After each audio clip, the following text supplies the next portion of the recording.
podcast. Here we go. Hello, around the block, around the world. What do we do here, Sammy? We discuss, debate, and deliberate all things diabetes. That's what we're going to do. Shake it like a white girl. Representing type 2, my name is Dobie Maxwell. No rhythm at all. Representing type 1, dancing, vivacious, effervescent, always in the know. Today is no exception. Ms. Sammy Parker. But first, before we get to Sammy, what are we going to do, Sammy? We are sponsored by the Diabetes app, baby. I knew it. A free social community app brings together both type 1 and type 2 diabetics, plus their supporters, find community, resources, and Sammy and me, so Dobie and me. the Diabetes app. Sammy, one of the most fun things about doing JMT podcast with you is we're making friends, not only listeners, but our guests. We had a great guest. All our guests were great, but we have one that's actually coming back to join us again. So he must have liked us and we liked him. So we're going to have fun all over again. I know. We have Eoin back with us. Thank you, Eoin, for joining us with the part 2. Absolutely. Thanks for having me on again. I enjoyed part 1, so I'm looking forward to getting stuck in here to part 2. We had 5s of listeners on the first one. Yeah, we're going to start out with a little taboo subject here. It's going to sound wrong probably, but I promise it's not. It's appropriate. Remember, PG always. So pretty good. It's called the naked showers and naked days. Okay. And I know what you're thinking. Dobie's going to crack a joke right now. Dobie, I'll let you crack it. I am not. I am a professional that's trained to talk about medical aspects of naked showers. Yeah, here we go. It's a movie. I auditioned for a movie with that title once. Really? What'd you do? I was the stunt boy. Oh, so you had to be in. Just kidding. You knew where I was going. I had to scrub the shower when the actors were done. No, I'm kidding. No, what's a naked shower? Let's explain to our listeners. All right. So I guess naked days came from naked shower because for anybody that has like a device, like a CGM, which is a continuous glucose monitor, or a pump, or just anything that you're like, this screams diabetes on me, and you take it off because you just want to you're like, oh, I get to take it off. I'm changing it anyways. And I can shower now. And it feels good because you're like, I'm device free and I'm just showering. I'm human again. That's literally how it feels. It does. No, it really does. It is. That's why I went off the pump, because I was like, I need to feel free.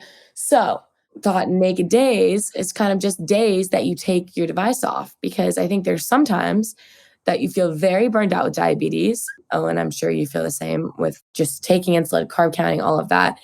And it's kind of one of those things where I'll stare at my phone so much looking at my Dexcom and I'm like, okay, I'm looking at the number. And then when it says it's expiring in 30 minutes, I'm like, I'm going to take a day off and I'm going to have a naked day. 100%. Completely agree. And I suppose, I'm always going to be speaking of or from my own experience, but I have been diabetic just over 10 years. And for 9 of those years, I didn't have a CGM at all. So when I got a CGM, it was like a massive novelty. Still is. I'm still incredibly thankful to have one. But with it, it's so easy to obsess over your blood sugar because it's so convenient and it's so easy to look at your blood sugar. And it's like you can check it every 2 minutes. And that's where you can kind of get stressed from, I feel. So having those naked days, naked showers is just as much a novelty. And I think very important to take that step back every now and then when it's needed. Isn't it kind of like a cell phone? You check your emails, you check your thing. You don't have to. Oh, I got 3 likes on my last post on Facebook, blah, blah, blah, blah, blah. Maybe, I don't know, once a day, twice a day. But I agree with you. You can get totally obsessed and it defeats the purpose. I think that's something that's tricky. Like with the continuous glucose monitor, I like, okay, I'm going for a walk. And unless I know I'm not going to go low on my walk, then I'll leave my phone sometimes. But other times, I have to bring it with me. And that's normally my time to separate myself. And I know that there's the little remote and monitors that come with the CGM, but I'm like, let's be honest, I'm not going to charge that when I have my phone. Too much work. So even though people didn't even have phones back then, but whatever. So I feel like I never get disconnect. I'm just staring at a screen and I'm like, oh my gosh, I'm going to go crazy. I want to freak out. Then I get into diabetes burnout mode and I either lash out, get irritable, or I sad fest, start crying, and I'm like, oh my God, why did I have it? And then an hour later, I'm laughing that I was crying. Or I just feel alone. And I'm like, ugh, nobody right now in my family gets it. And it's just me, myself, and I. Yeah, well, as we know, diabetes is one of those unique conditions that unless you live with it, it's very difficult to understand what it's actually like to manage it and to really understand the extent and the complexity of it and to realize that it's just relentlessly 24 hours a day. It's nonstop, as we all know. But for me, again, personally, I'm incredibly thankful to have my CGM. And Yeah. I sometimes stop myself when I get stressed out by it because it's like, well, it's a luxury to have this. And it's almost like a luxury to even be stressed by it, because I'm obviously fully aware of the fact that not everybody has one, Totally. but it does kind of keep prodding at you because it's Yes. always there and it's too easy to check your blood sugar to a certain extent. And that's where I feel the stress and the anxiety and that sense of burnout can come from, is if you're just too consumed by it, if you're obsessing over it too much. Yeah, it totally is, because it's one of those things where you almost feel guilty for being upset about it because you're like, I know not everybody has it, but yet it can be taxing. And that's why, like, Dobie, you do a lot of self-care things. I feel like now, like, you've done your Reiki with Donna and you go on your walk every day and you take your own time to kind of like clear your mind and do your thing. Well, it's a life-changing situation now. Sammy, you just talked about if you feel all alone, you have a family situation. Now, Owen, what was your family situation like? Did anyone else in your family have it? I am totally motherless child by myself, had to deal with it, me against the world. How about your situation? I was lucky still am very lucky to have an incredibly supportive family. I'm really, really close with all my family. And now that you mention it, actually, it's funny because when I was initially diagnosed, now there's nobody else in my family that has type 1. And I think my dad's grandmother had it. And I actually have the old scale that she used to weigh her food with in my office at home. Sure. Oh my God. Which is kind of a nice piece to have. But when I was initially diagnosed and in hospital, I was told less than 48 hours away from a coma. My parents are coming in. I have 2 older brothers. My brothers have been told they're coming in to visit their youngest brother who had been close to a coma. And we have a very dark sense of humor. That's the best kind, like dark chocolate. Of course. I think that's an Irish thing too. No, I'm sick bastard too. So sorry, you can bleep that out. So my brothers had got the call that, look, Owen has just been diagnosed with diabetes. He's in hospital. My brothers drove to the hospital, and on the way, they stopped at the store to pick up loads of bags of candy, loads of bottles of Coke, and brought them into me just as a joke to say, here you go, here you go. Oh my gosh. That's pretty funny. That's something I would do in a friendly and a customer service kind of way. That's how we like to operate around here. But if you can't laugh at yourself and laugh, I know it sounds corny, but it's a sign of love. It is. When they joke, they love you enough to joke about it. They care about you. They're thinking about you. Of course, absolutely. And they knew that I wouldn't take that in a bad way because you laugh it off. Exactly. And I'm fully aware of the fact that living with type 1 diabetes is an incredibly serious condition to live with. Yeah. I'm not ignoring that. But for me, when I can look at the lighter side of things, it's very important to keep your headspace right. Yeah, I think that's one of the best ways, honestly, even managing with diabetes burnout. Like, I just had somebody who said to me, I feel like you're never sad or something. And I was like, what? And they were like, you don't really like say something that like really hurts. And I was like, no, I definitely do. Like, I definitely am vulnerable about stuff. And he was like, no, but like nothing really gets you down where it's like tear jerking. And I think that it's because of diabetes, because it's like you want to just put on that like, no, I got it.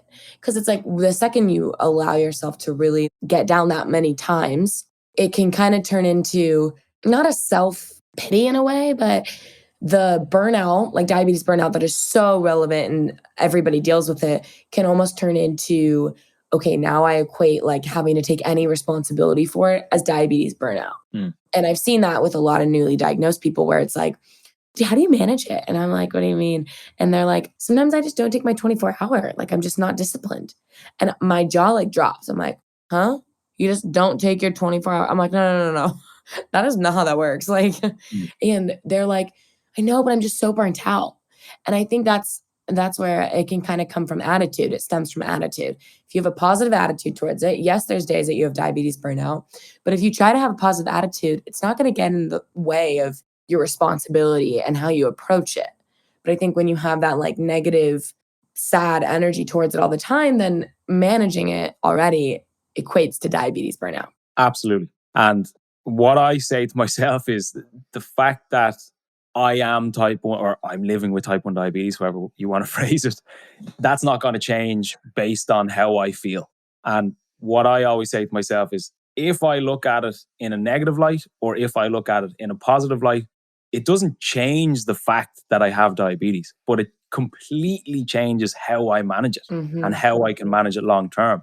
And if I am constantly focusing on the negative side of it, I'm doing myself a disservice. Yeah. Because I'm just making things harder for myself.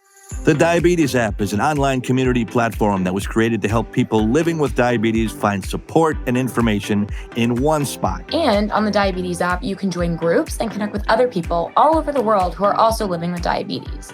I mean, for me, whenever I have a bad day, I find myself scrolling through the mental wellness group, just to reassure myself that I'm not alone. The Diabetes app has a resource section where you can find articles, recipes, tips, and tricks for managing your diabetes. Download the Diabetes app today and connect with us right on the app. DiaStrong is an online telehealth platform that connects you to medical and holistic professionals to help you manage your diabetes. Find registered dietitians, nutritionists, certified diabetes educators, and more without the hassle of having to go into a doctor's office. Wait. You mean a lazy bum like me can have appointments right from my computer? Sign me up. That's right, Dobie. And this week, our listeners can use promo code JMT25 for 25% off their first visit. Yeah, don't try to cheat and go to JMT26 because you're not going to get 26. It's 25. Go to www.diastronghealth.com. That's www.diastronghealth.com. Oh, and I've got a question. What do you do to motivate yourself? You know, you and Sami both 10 years. I've got about 11 years in type 2. And burnout is one thing, but coming out of the burnout, you know, the pendulum sometimes swings. Yeah, poor me. I've got diabetes, bad day. But now you need to have a good week or a good month or a good 6 months. What do you do? The way I like to look at it is I can't rely on, maybe this because this is like from my fitness background, but I can't rely on my motivation because I see my motivation as something that comes and goes. Same. Yeah. And if I rely on my motivation to do what I need to do, then it's rarely going to get done. Mm-hmm. So what I do is I just rely on my consistency. And that's where those non-negotiables come into play in terms of get my steps, drinking water, carb counting, pre-bolus, those kind of things that kind of reset me. Now, of course, there are times where I feel like ripping off my CGM, throwing my phone out the window and forgetting the fact that I live with type 1 diabetes. And what I do to reset after that or to regain motivation or get that consistency. That's where I'm going. Yeah. Is number one, acknowledge the fact that this is going to happen again. Because if I feel like every time my blood sugars behave in a way I don't want them or I go through a bad patch, if I feel like that's the end of the world and that's the worst thing ever, then I'm not going to learn from that. So the first thing I do is acknowledge the fact that wasn't ideal. It's probably going to happen again. So I can better equip myself mentally to approach that moving forward. Mm-hmm. But for me, I always just go back to what I enjoy. And that can be as simple as going out for a walk, listening to a podcast, listening to this podcast, listening to music, going to the gym, something just that kind of reset me mentally. Because I know if I'm stressed out and frustrated or even anxious, it's difficult to do the physical things. You and Sami are both physically fit. I'm coming at it. I realize I had a lot of years where I wasn't. Now, to me, I like to take my 10,000 steps before 9 a.m. And that motivates me because the rest of the day is now mine. Again, it's only been 60 some days, but I don't plan on quitting. I'm going to do this for however long I'm alive. So, Sami, what is your routine to make you feel good? Similar to what Eoin said, yeah, I think there are times that I'm like, oh my gosh, I'm so motivated right now. I'm going to work out all day today. I'm going to get in a super killer strength training routine. Like I get all excited and I like nerd out. And then there's days that I'm like, oh yeah, that just doesn't sound good. And today is going to be a 2-hour walk day. And I'm just going to walk and listen to a podcast. But I think that the biggest thing for me, it's weird saying this. My motivation is the choice I made when I got diagnosed, which was it's not a choice, it's a must. So everything I do, I have to do it. When I was diagnosed, like I didn't give myself the option of like, okay, you can either choose to like neglect it sometimes and like not take insulin and do that whole thing, or you can take it and tackle it head on. And I think that that's something I've been really strong and held myself accountable for since I was diagnosed, was like tackling it. And so I'd say now my motivation isn't necessarily like if I actually want to do it. It's just that I know my motivation is that I like made the commitment to myself when I got it that I was going to like tackle it head on and be optimistic. So now it's like that motivates me, because if I don't want to do something or don't want to do it, I'm letting myself down. And that's something I think that perfectionism sucks, because especially with diabetes, like it can drive you crazy, but it's also really healthy in regards to when I like set that for myself, like this is the precedent that I'm doing, I'm able to like stick with it. But I think that I would say that for me is my motivation to do at least something. It could be like a mile walk, but just a little bit of something, because I'm like, okay, remember you said you were going to tackle it head on. So that's your motivation. Communicating with a bunch of different diabetics and being in contact with everybody, and even just the podcast, like if I'm not doing it, I feel like it's not necessarily fair to be taught, like sharing and spreading the word and promoting and talking to different diabetics about it and trying to be an advocate for it if I'm not even doing it. And I'm saying, oh, I did this workout, but I didn't do it. Motivation is to be the role model that I am trying to talk to others about and live up to the standard that I would hope somebody else would give to me. I think you guys both used the word before, accountability. Yeah. Do you feel, Sami, you are more accountable or more responsible to your own diabetes and health as a result of this podcast? Yes. Especially when I hear different things, like how people approach it or ways they manage it. Even like when somebody says, oh yeah, I do this. And I'm like, oh, and like automatically like it makes me want to be more on top of it. But I do think there are also cons, and that's where the diabetes burnout comes in, because like you said, all of us are doing this as a job, and like diabetes is a career. And also it does play a role in actual career wise. So it can be mind boggling at times where you're like, oh my gosh, I'm going to go crazy. But then I think that's where you just are like, okay, I need a day off. I need to separate myself for a day. That's where the naked days and naked showers come in. Yes. Press reset. Let me ask you guys both this. What do you do on your naked day? I'm saying you have to go nuts, but what's something that can relax you, to recharge the batteries, to make you feel like, okay, I'm taking a little breather, popping the clutch, going to get back in it tomorrow? Do you see a movie? Do you hang out? Do you eat something you normally wouldn't? Treat yourself a little? What do you do? Kind of nice not thinking about my CGM being like in the water. Yeah, a lot of the time, like as long as I know I'm not going to go low, I will just do nothing for the day, because I love being busy and love doing things. But sometimes when I'm having a pause day, it's exactly that. It's just make sure I'm not going low, make sure I'm not going too high, and just watch TV for the whole day, or just relax for the whole day. Man, can I relate? I'm a Canadian, and I've been traveling my whole entire life. You're 29. I've been doing it longer than you've been around. And Sammy's a pup, and I love you both. But people say, "Oh, you got a week off. What are you going to do?" Not a dadgum thing. My butt prints will be on that couch 3 days from now, and I'm proud of it. Yeah. 100%. Nothing wrong with that. It is true. That's something that I even have a hard time with, because like you said, you like being busy and active, and that's how I am. And it's so hard because sometimes everybody around me that's like, slow down. And I'm like, I can't. I like going. And I like being active. I like when I eat something, I'll go on a little 10-minute walk. Like, just doing stuff. But then when I do have those days that I'm just like, I am beat. I'm like, I am going to lay on my bed right now and do nothing. And it's going to be great. Can you preempt those days? Can you see in advance, this chances are I'm going to feel super burnt out today or this week or whatever it might be? So sometimes I have no idea and it'll like randomly hit me and I'm like, what's going on? And then other times I'm like, yeah, I know by that next weekend, I'm going to just be like, oh.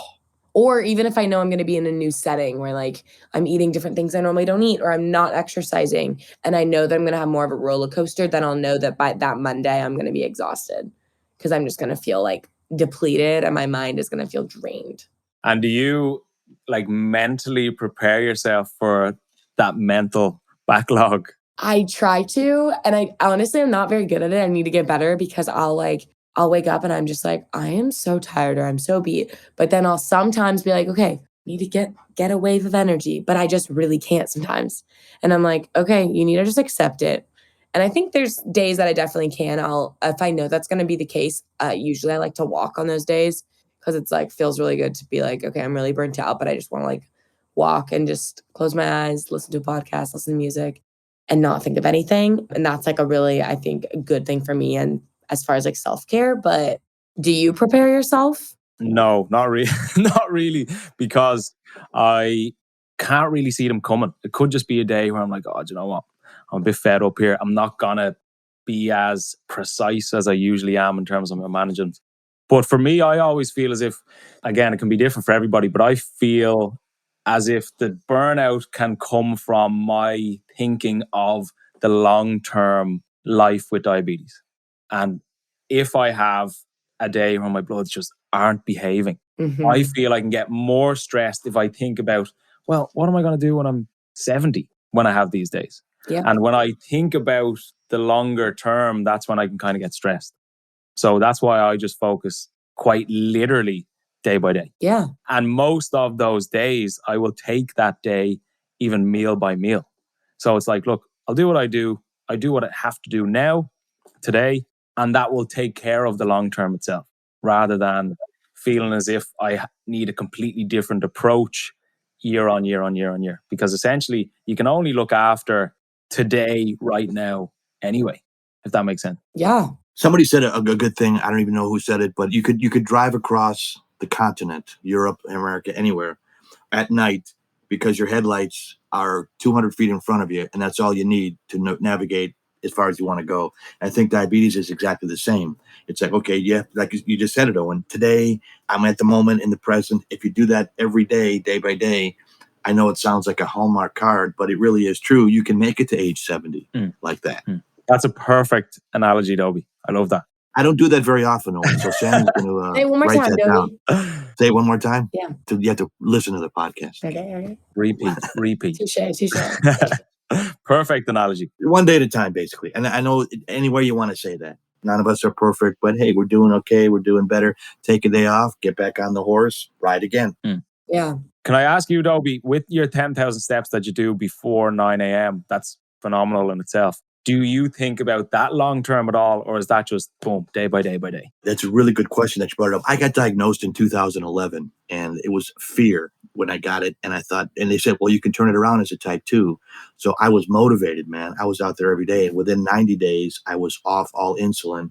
And like an idiot, oh, I'm cured. I don't need this anymore. So I basically stopped. I didn't stop altogether, but instead of walking every day, I walked a couple times a week and then a couple times every other week. And then I'm a comedian, so I'm eating fast food all the time. And I just basically let it go. And I stuck my head in the sand like a stupid ostrich. And I said, okay, I'm just going to, I did this 6 months ago, 6 years ago, and I don't have to do it anymore. So now, thanks to JMT, thanks to my podcast, thanks for great guests like you, I'm going to do this every day until I die. Now, I haven't missed in 66 days, okay? There will be a day when there's bad weather, I have something to do, I have to miss it, but I'm going to get right back up the next day. And I shot for 10,000. I'm averaging about 13,000 right now. I almost did 15,000 a couple of days ago. So I got a couple of days I can take a little burnout day if I want. That surplus of steps. Yeah. But it's to the point now where it's an hour and a half out of a day. That's a lot out of anybody's day. Everybody's hectic and stressed, but I look forward to it. I listen to podcasts. I have a good state of mind. I'm by myself, I can think about things and I love it. I'm addicted. And it's now going from a habit to a lifestyle. They said 21 days is a habit, 90 days is a lifestyle. I'm about 65 days in. So it's going to be a lifestyle. And that is something that everybody needs to even remember about exercise. It's like, yeah, it takes an hour and a half out of your day, a long time in anybody's day. But the impact that you've already noticed with so many other aspects of your life, Dobie, like, oh man, game changer. It's an investment. Yeah. It's an investment in my life. Well, I think what we should do is question of the pod should be what motivates you to manage your diabetes better? Because I think we've all know what ours is and have expressed it. And I think it would be really beneficial and cool to hear from everybody else that's listening and for all of us to learn new ways too. Owen, thank you so much for coming on. It was so much fun. And I'm really sad that it's time to go. But we had so much fun and learned so much. And hopefully we will have you back again because I think our listeners are going to be really obsessed with these 2 episodes. You came in as a guest, you left as a friend. We hope Yeah. to have you back, buddy. Thank you very much. Absolutely. Thanks so much for having me on. And again, you can find Eoin at Insuleoin on Instagram. And he has a great podcast. You want to share how you can find the podcast? Podcast is called The Insuleoin Podcast, Redefining Diabetes. You can get it on any audio platform. Again, like Sami said, you can get me on Facebook, Instagram, website, insuleoin.com. And massive thank you to you guys. I love this podcast personally, and I love the connection and the bouncing back and forth you both have. And it's an unbelievable resource for anybody living with type 1 and type 2. So massively appreciate the work that goes Well, that's the same as yours, though. So I love listening to yours, and I listen to it when I go on walks. You're part of the family. We'll have you back. Sami, thank you. Hit like if you like what we're doing. Subscribe if you could do that. If you want to send us some diabetic-friendly food through the mail, send it that. Whole wheat ding-dongs, whatever you got. And you can find us on Instagram, Twitter, TikTok at JustMyTypePod _, Facebook at JustMyTypePod, and our hashtag JustMyTypePod. But again, please share and discuss, subscribe, give us 5-star ratings so we can get the diabetes community together. Go give Owen's podcast a 5-star rating and review so we can get his community together. And yeah. And also, I forget the last few episodes, Queen Elizabeth, our pod squad, is princess. She's queen and a princess. Behind the scenes, she makes it happen too, along with Zach, our intern. Thank you. Sami, let's put a sugar-free cherry and a healthy sundae one more time. Say la vie, baby. This is the Just My Type podcast.